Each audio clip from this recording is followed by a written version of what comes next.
The discussion in the comments in the last few videos has been spirited but super respectful, which is just awesome.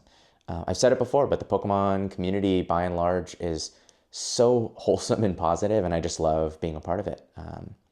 I was a part of it as a kid, and I went away from it for a while, and it's just, yeah, it's brought me a lot of joy to be back in it. Anyway, I had a little bit of card-related sorting here to do and organizing, so I figured I could just turn on the camera and mic, and let's just talk. If this kind of chill stream of consciousness video is not your jam, no worries. I currently have on the calendar to go to card shows about every 2 weeks roughly for just about the rest of the year, honestly. I'm going to take a break at one point to go to Japan, and I'll be recording card shop content there. So that's sort of like core of the channel, buyer POV, card show POV type stuff is going to continue to be the core of the channel. I really don't have any plans or expectations to deviate from that too often. I've been having so much fun making those videos and sharing them with you all. It seems like you've been enjoying watching them, which has been humbling and totally has exceeded any expectations I had getting when I first started making these videos. So anyway, this is obviously going to be a different format. If it's not your jam, no sweat. But otherwise, let's just hang out and talk about a little collection update, some of the information I do with cards. I'll be pretty transparent about the card selling that I do and some of the numbers there, just so you can get a realistic view on that. So buying and selling cards is by absolutely no means at all. It's just a hobby. I make very little money at it in the grand scheme of things. It's all really just to pay for what's in this binder, which I'll get into more. So that's it. I'm not a good multitasker, so we're going to see how I do with like looking up cards and pricing them while staying on topic here. Yeah, so let's go ahead and dive in. One of the first things I wanted to talk about was the giveaway in the last video. So that video is only like 2 or 3 days old at the time of this recording, so I'm gonna let it run for a few more days before I pick the winner for that Alakazam EX. But you know, I think we're just on YouTube. I watch a lot of YouTube. I think on YouTube we are just exiting what I would call a bit of like a cringy, inauthentic era. And just to be clear on that, like that's not shade. I do watch those videos. Like I watch, well, I guess I won't name names, but you know, the really like fast cuts, like party music in the background, maybe even high production value type videos, the personality yelling at the camera. I do watch that sort of content too, but I think we're probably moving away from that a little bit in YouTube right now. Certainly my viewing habits are, even though I still do watch a lot of that. Anyway, what was I talking about? The giveaway. I don't want to do, like I do want to keep doing giveaways, but I don't want to be like you have to like and subscribe and comment and share it with 3 of your friends and then like leave this specific comment or else you're not entered. You know, in the last video for the giveaway, I said, you got to subscribe and then just leave a comment. It could be any comment. And the thing with the comment is just so that I can have your username so I could like throw it into a random picker later. It's really just the way of entering the giveaway. So I didn't care what the comment was. But I said, if you had the time, I would love to hear your core memories with Pokemon, or one of your core memories with Pokemon. And a vast majority of you actually took the time to give me a core memory, to share a core memory. And it really like brightened my day every time I read those. They're still coming in like a few times a day right now. And you know, your dad went on a business trip and brought back Japanese cards. Your mom bought you a pack and you pulled some awesome first edition Kabutops Holo from Fossil or whatever it was. Opening packs with your siblings. They were just watching the Pokemon movies. There were just so many great memories in there. And it really brought me back too. So thanks so much for doing that. And I enjoyed that so much that I want to do it again. Much smaller one for this one, but I want to pick 2 winners. Just something I could send in an envelope so it's just easy for everybody. These 2 Charizard Vs, I love these sleepy little guys from the Charizard UPC. Same deal. Subscribe to the channel. You can comment anything on this video. If you have the time, I would love to hear why your favorite Pokemon is your favorite Pokemon. Mine, I have a few top ones for sure. My consistent favorite has to be Scizor. It really started with the anime with the Scizor and Heracross episode, and then as a teenager when I was really into like Pokemon Showdown and sort of the more competitive, battling side of things, not in the TCG, but on the like Game Boy games and stuff. Scizor for a while had a really strong meta, and I just loved using him. He was a core of my team in most of my teams, and so yeah, I just like this metallic little man.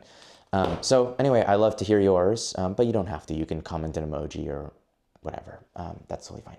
So let's get into what I do with the cards I buy, especially at card shows. I would say at least 2/3 is just for my personal collection. I started recording buyer POV videos because I felt like there were not, a lot of vendor POV was starting to come out. Like shout out to some of the OGs like Bulbasaur and Pack Battle, who I think are some of the goats in that category. But it really, like a lot of people started putting a lot of that content out, which is great. I mean, if you're gonna vend a card show, you might as well. But I felt like the buyer point of view was really underrepresented, and I felt like it had the potential to be as interesting or more interesting because you're interacting with so many different personalities. I guess it's true of the vendor POV too, but vendor sort of like orients around one person a little bit more than I thought buyer POV would. So I just thought that content would be really interesting to see more of. There were a few people that I felt like were doing it really well.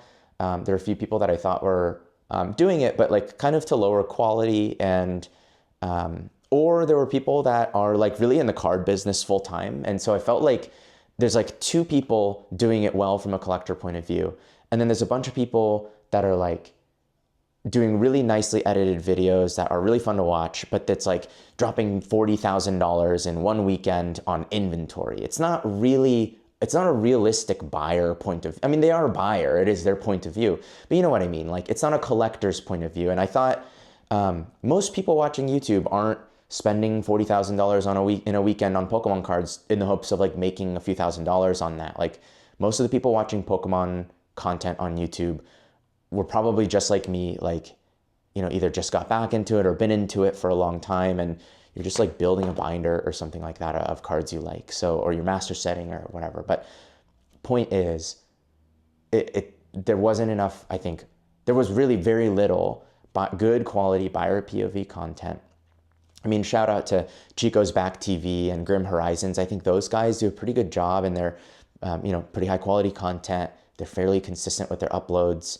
And I think it feels pretty authentic to me. It's like, of course they probably do some, I know Chico does some selling stuff too, but it's not like, I don't think it's their business, right? It's like primarily just having fun with going to shows and stuff like that. So anyway, all that is a long way of saying that, I thought there was probably a sort of a gap in the market, I guess. It's not really how I think about it, but I figured there was like more demand than supply for realistic buyer POV. And so as a result of that, like people who just spend like a few $100s at a show or $1,000 or something like that. And that's what I was doing at shows. So I was like, okay, well, I think maybe if I could do something like this and edit it to high quality so that the videos are interesting and, nice to watch and whatever, then maybe people would like it. So most of what I do, gosh, that was really a ramble. I'm building a binder is most of it. 80% of my collection is raw cards in this binder or in various binders and things like that. This is really the kind of main one. So I'll just walk you through it real quick because I did a video. I bet most of you haven't seen this video. It was like poorly edited. I just like slapped together a video before I had any plans for a card show POV actually. I was like, here's my collection that like grew from 0 to 10,000 really, really fast. And then I started going to these, I just started getting way more into it since then in just like the last 2 months. So quick update. So gold stars here, really just, I don't know, got into this mid-era gold star stuff. Obviously the Shining Charizard because I did in a previous video. If you've watched all of them, you know that I've been collecting the Shinings and primarily doing that, maybe exclusively doing it at card shows. I think I got all these except for Gyarados at card shows. And I cracked this out of a slab. So anyway, I mastered the sort of unlimited Shining Neo era, which I thought was really cool. Then I've got obviously the starters and these CD promos I think are just a nice little addition to the base set ones. This theme here is banned cards. So just cards where the English version was changed, where the art was changed. Some of these are really funny, like the direction the grammar is looking, or the this crazy Moo Moo Milk, or this obviously like naked Misty's Tears. Absolutely wild that ever existed. We've got our 151 starters and evolutions. We saw this in the last video, I think it was the last video. I realized with these, it really started with, I think, some of these alt arts where and it was really these 5 cards at the top of this page where I was like, man, I really feel something when I look at these cards. They're so peaceful. They really I can't look at them and not at least smile a little bit. It brings me some tiny bit of joy every time I see them. And once I realized, I was like, okay, there's a theme there. I just loved these 5 cards, and I was like, why not just start collecting as many, especially full arts, these illustrations of Pokemon that are sleeping. So that's a theme there.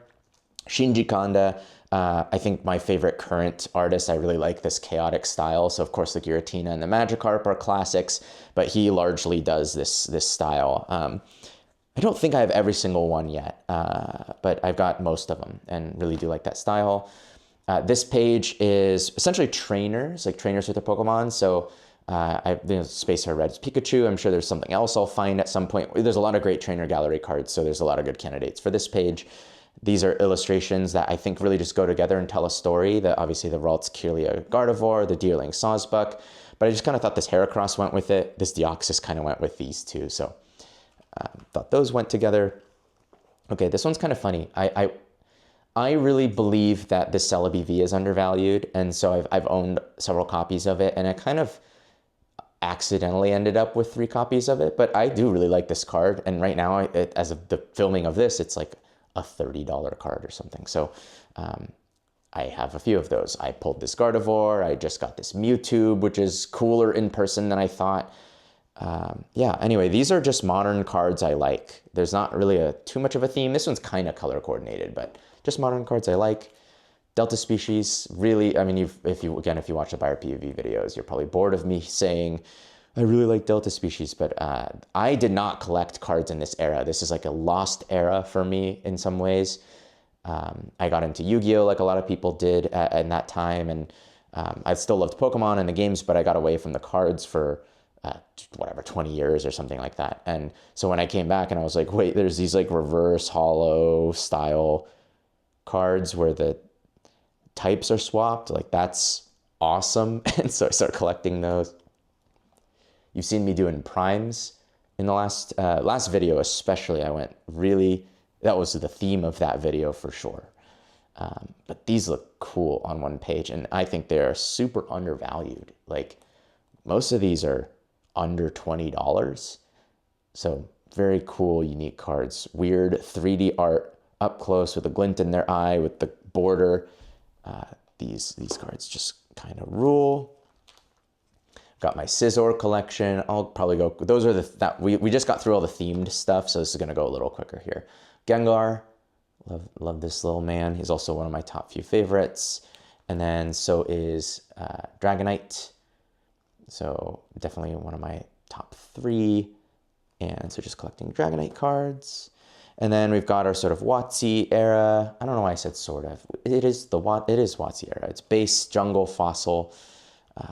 For the most part, I'm not really master setting those. I'm mostly just getting cards that, again, sort of make me feel something. And then last stuff here, this one's fun, last things. This is one of my wife's childhood cards. This is one of my childhood cards. I actually bought this on eBay as a little kid with allowance money, and I still kept this copy. And then this Blaine's Ocarine is from a good friend of mine who also collected cards as a kid. He hasn't gotten back into it as an adult, but when he found out that I did, we looked at his cards together, and I was like, oh man, I would buy this Blaine's off of you. It's it's all beat up. It's his childhood copy, and he just gave it to me. So some little sentimental value to some of those childhood collection cards. And then I'm leaving some space for Japanese because of that Japan trip coming up, and some illustrations that got bumped from an earlier page, but I just like them. And then, I don't know, I have no game plan with this collecting sleeves thing, but I'm doing it, I guess. So that's a quick collection update, and the answer to the question of what do I do with the cards I buy, 2/3 of the answer is that most of it just goes in this binder. It's just stuff I like. The other third or so, though, are and cards that I buy online in a lot of cases, particularly if I'm buying more than one card at a time.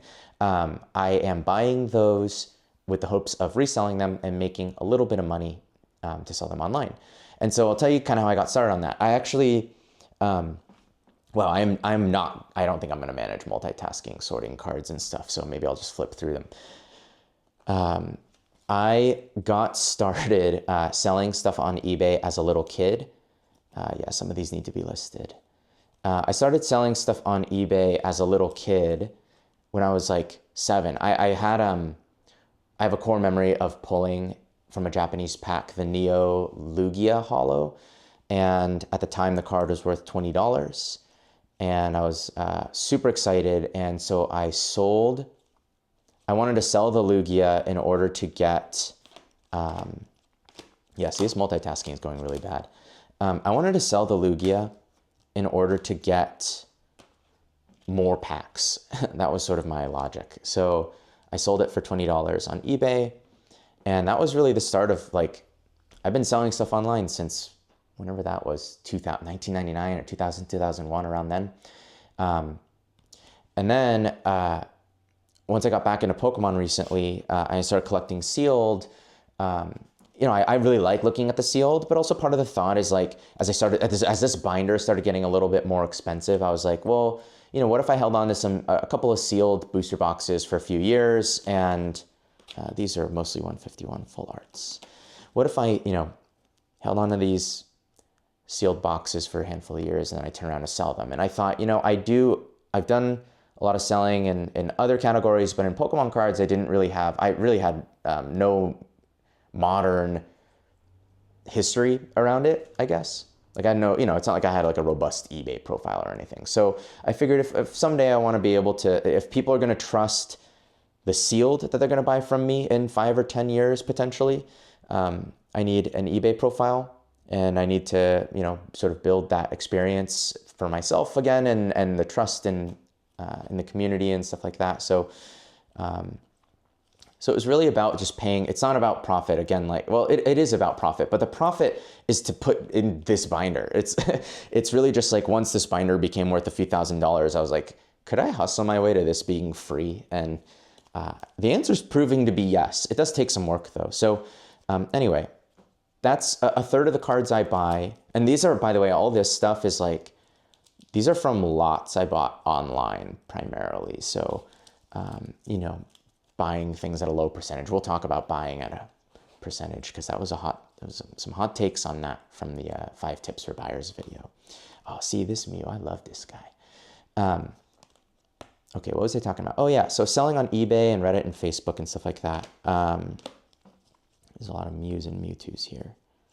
This is 151 too. I'll put that there. So is this, no, this is a promo. So on eBay, it does take a little bit of effort to do the listings, but eBay has unbelievable reach. It's just, yeah, it's so good at getting a buyer in front of you that, in my opinion, it's worth the 14% or so fee that they'll take. Some of the commenters, people who are like disagreeing with my takes in that video, which is totally their right. People who are disagreeing with my takes were largely from the seller point of view. And they were saying, well, no, you can't actually get 13 to 15% out of your cards selling online. And so one of the things I wanted to actually show in this video was just go transparently over some of the numbers on the selling side of things with you.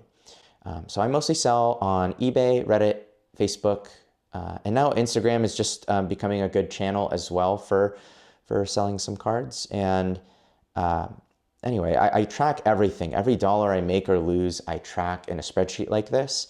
So just real quick, this is, when did I start really? Right now it's the end of July. I started ramping this up around mid-May. These were mainly things that I just somehow ended up with, the things I pulled, and I just wanted to like get a few bucks back out of them. And then this was sort of when I started thinking, oh, why don't I just ramp this up? And as long as it's not distracting me from my actual life responsibilities, it would be fun to buy and sell cards. And also it would allow me to make more deals at card shows and make slightly more interesting videos without just like spending way more than I'm comfortable spending. If I spend $1,000 at a card show with the intention of selling $300 of those cards and making $320 on those, that's a huge win to me. So this isn't in no way like my primary income or anything like that. It's not, I wouldn't even call it a side hustle. It is literally just like a game for myself on, can I get to hang out with as many cards as possible, and can I build an online selling profile for the future that I might want to lean on? And can I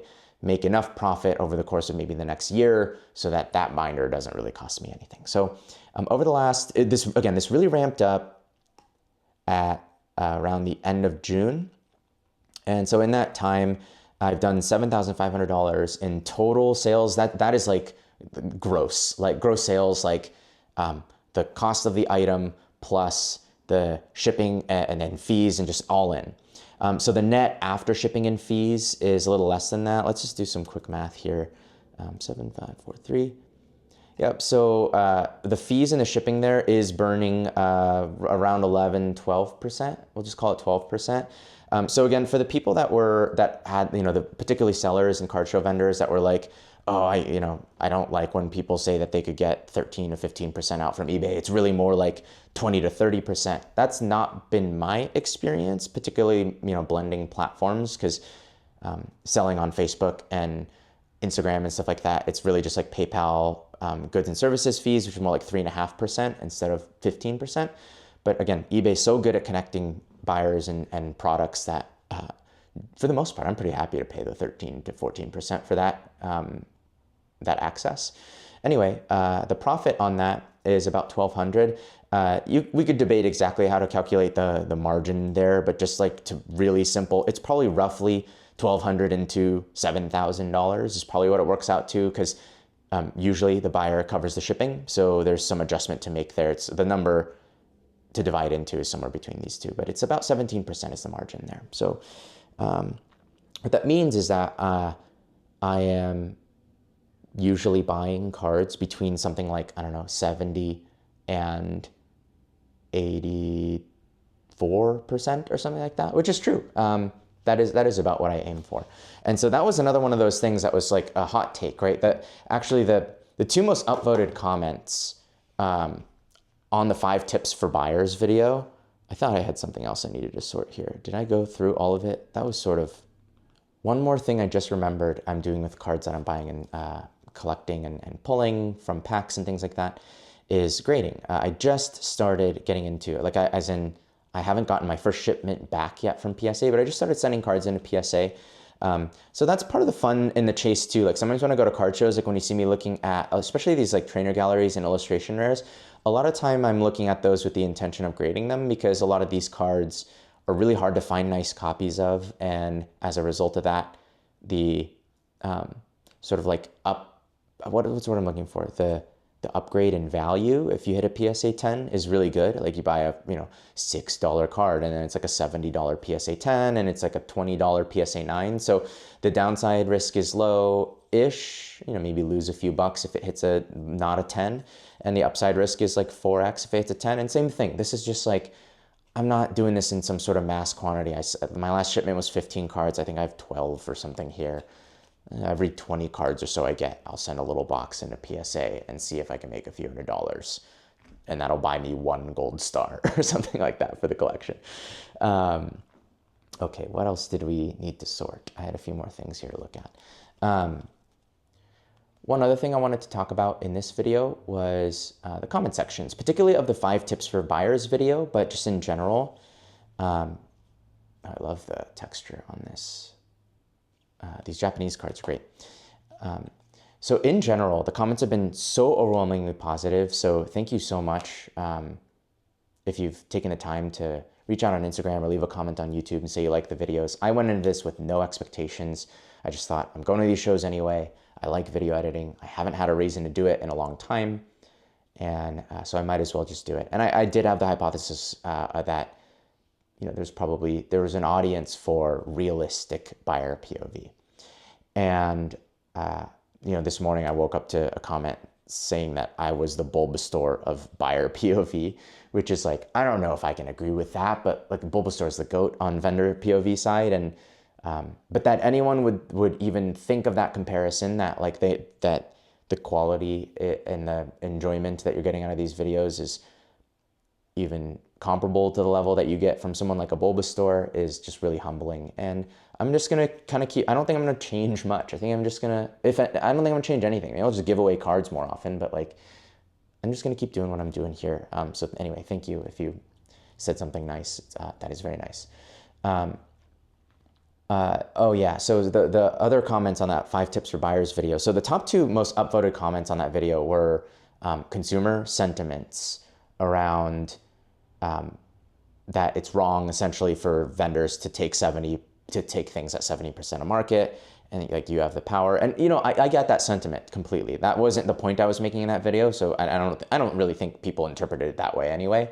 I was just saying that like most people will buy at 70%, trade at 80%, and because I have experience selling online, and as I just showed you the numbers, I'm doing it with burning less than 20%.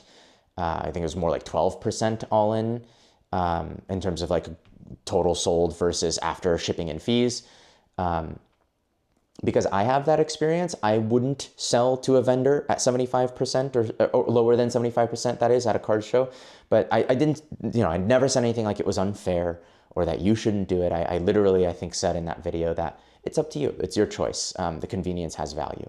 Something I didn't get into in that video, though, was around things like the topics of liquidity and things like that. Maybe I'll show some cards as an example.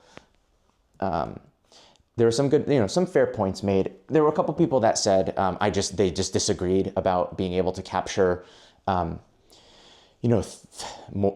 being able to capture 85% by selling on eBay or something like that. And they were like, nah, it's more like you lose 20 or 30%. That just hasn't been my experience. So everyone's entitled to their opinion, and it's probably grounded in their own experience. So that's fine. People are allowed to disagree. I'll just continue to disagree back because I've sold $7,500 of Pokemon cards in the last like 6 weeks, almost entirely online, and the fees have only eaten about 12% of that amount.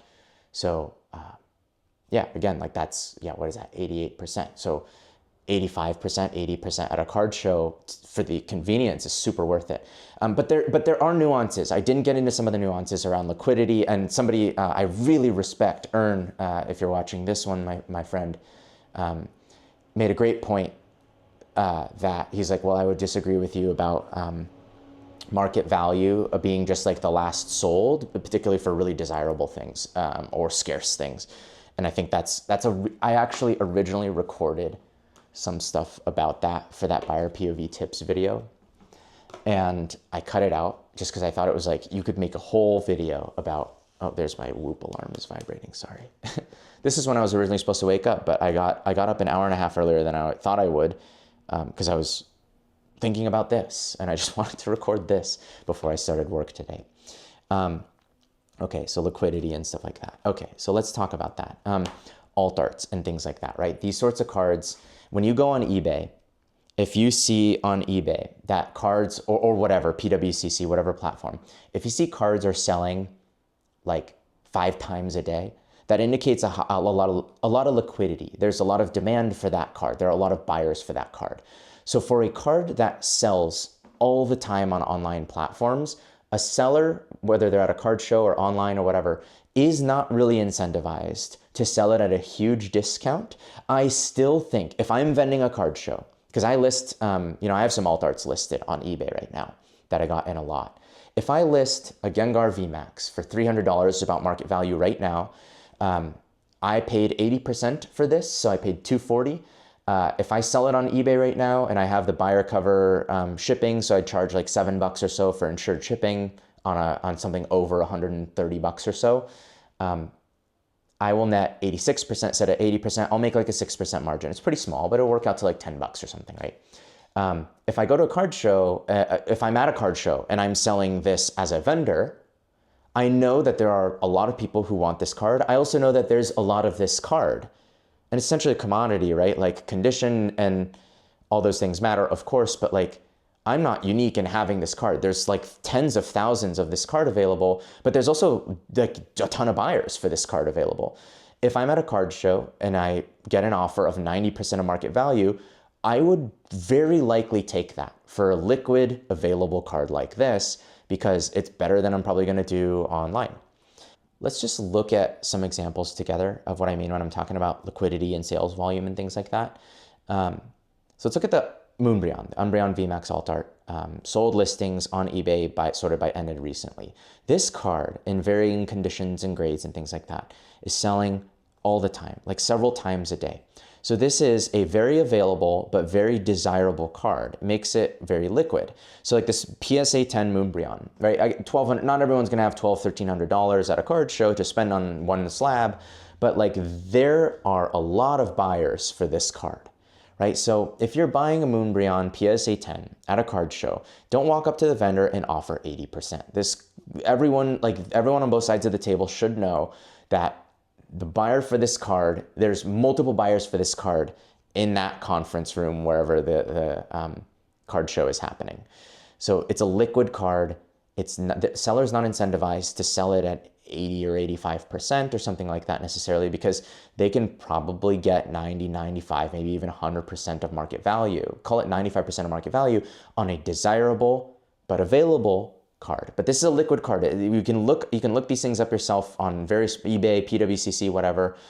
You can see that there are some cards that just sell several times a day, and those are very liquid cards. The demand is really high for those sorts of cards versus I don't know, let's pick something really niche. What would be really, Gizmo, you need to go outside, bud? You gonna go outside? Sorry, I just stood up. My dog was shivering under me. I don't know, I thought maybe he needed to be let outside. He did not, so he's just being a weenie. What was I talking about? Okay, a niche card. To the point on availability and desirability and liquidity and all that, another thing you can look at is population reports or POP reports for different grading companies. So this one's PSAs. We're looking at Japanese Gyarados Gold Star, Unlimited and First Edition. Gyarados Gold Star is a very, very rare, very desirable card, Japanese or English. There are just not a lot of them around in any condition, but people want it, right? Like someone like me, I mean, this is like one of my biggest grails right now, I would say. But when we're looking at the POP report for Unlimited Gold Star Gyarados in Japanese, for PSA 10, there are 25, and for First Edition, there are 225. If you're a vendor at a card show and you have a PSA 10 Japanese Gold Star Gyarados, you're not incentivized to take less than market value, is point number one. Point number two on that is like, what even is market value for something that doesn't sell that often? There's some nuance there. I honestly don't even think I'm I'm the authority to speak to this. Like, I would rather hear from someone like Earn. So if Earn's watching, Earn collects, leave it in the comments, my friend. How do you think about the market value or the comps for something that is desirable and scarce and doesn't sell often? My point of view on this would be to look at some of those recent sales, but maybe you go back further, right? Maybe you look at a year's worth of sales and you look at the last 4 sales and you kind of average that out, and that gives you some directional idea.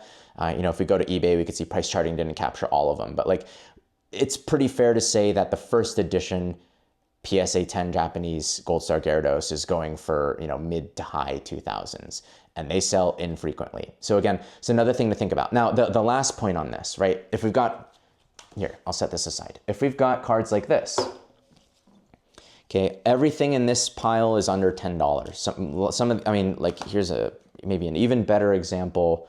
Where'd this pile go? This pile. Most of the stuff in this pile is under like $3. Okay, if you're at a card show and you're just collecting like your master setting, a shiny treasure, EX shinies or something like that, yeah, go ahead, offer 80% of market or something like that. That's fine. If I'm vending a card show, I mean, again, this isn't my livelihood, so it's different if it's your full-time job, I guess. But if I'm vending a card show and I have these 3 cards, rather than listing them all on eBay and getting 86%, if you offered me 70% to take all 4 of these, you know, I'd at least have the conversation with you. The other thing to keep in mind, right, like these EXs that cost nothing, a lot of people are going to pay like 30 cents for these. That's like 30%. But that's fair. If you're unloading a lot of these, the alternative for you is to go through a tremendous amount of effort to make like 60 cents on, you know, a net 60 cents more per card. Or I could just go to someone like Danny, Entropy DR, and I could just hand him a pile of this. I can hand him a pile of bulk, and I can trade it in for 50 bucks worth of cards I actually want. And I don't have to go through the trouble of listing, because he's going to go through the trouble of listing. So because he did that effort, he gets the 70 to 90 something % margin. I know other people that do similar things to that. It's great for margins, but you know, you got to do a lot of volume. So all that to say, like on the comments about like, I disagree with, you can capture 85% if you sell on eBay. I disagree back. That's totally fine. It's still all love.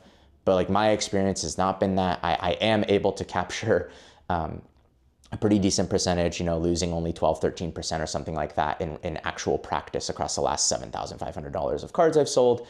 By the way, that's not a lot of volume. So I'm not talking like I'm an expert. I'm just talking from experience. And yeah, a nuance that we didn't talk about in that video because I thought it was an intermediate level thing for a different conversation, which we're having today, is just that about liquidity, desirability. A seller is not incentivized to sell something at a huge discount just because because it's a liquid or it doesn't sell often, if that card is really rare and really desirable, right? It's different if we're talking about, you know, EXs and Radiant Chart, you know, these $3, $5 cards. This is a different ball game in terms of percentages that we would buy or sell things at, either as a buyer or as a seller, whether you're doing it online or at a card show. You know, you're probably buying stuff like this under 70%, frankly, 60% or something is probably fair. Versus like if we're talking you know, the Pokemon Snap Charmander or a PSA 10 Moonbreon, all those things have their own equation to take into account. So it's worth at least, you know, being aware of the desirability and liquidity and sales volume of the things that you're either selling or buying. And again, my content orients more toward buyers than sellers. I consider myself more of a buyer and collector than a seller. Okay, I did absolutely none of the multitasking I said I was going to do. I said I was going to try to look up values and put those values in a spreadsheet. I made zero progress on that. But I hope you enjoyed the video anyway. Talk to you soon.